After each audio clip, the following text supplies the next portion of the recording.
Water has been in the news a lot lately. It's everybody's concern. We can all do something. We aren't all farmers. We aren't all engineers.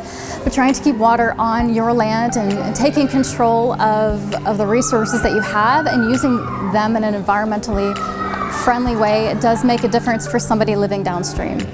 Everyone is a steward of our environment, and every little bit can help. From picking up that stray trash bag that may be flying down the street during a windstorm, which will ultimately end up in our gutters and our storm sewer systems, to more elaborate techniques such as installing rain gardens or using rain barrels in our backyards. The thing that we need to understand is all of this water ultimately ends in our creeks, streams, and reservoirs, which is then turned into our drinking water once again.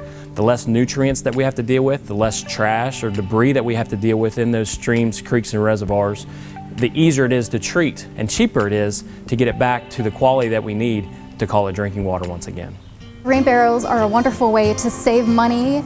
They're a great source of soft rainwater that plants prefer for your landscape plants, for your gardening plants, and it's a good way to show your neighbors that you're doing the right thing and protecting our water resources.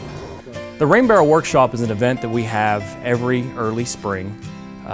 The City of Westerville Service Department, in conjunction with our Parks and Parks Maintenance, our Electric Division, and the Franklin Soil and Water Conservation District come together.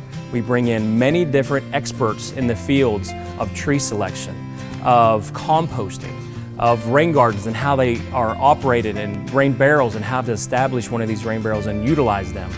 All of these things are talked about, and we have experts to answer all the residents' questions when it comes to beautifying and making your outdoor living space more environmentally friendly.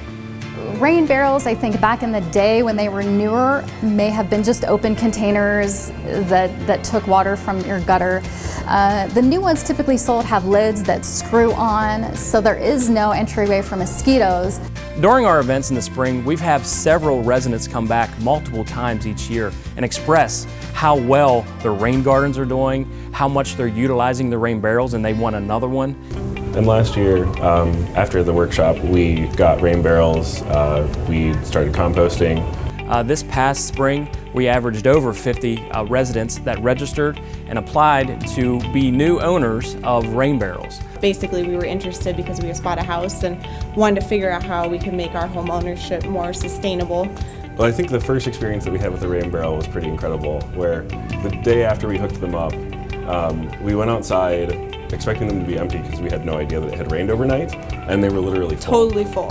Both of them, 100% full.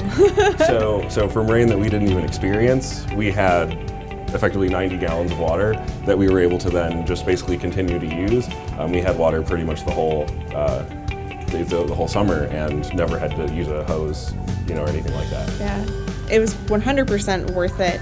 It is an initial startup, having to feel motivated to get out and read the instructions and that you need a drill.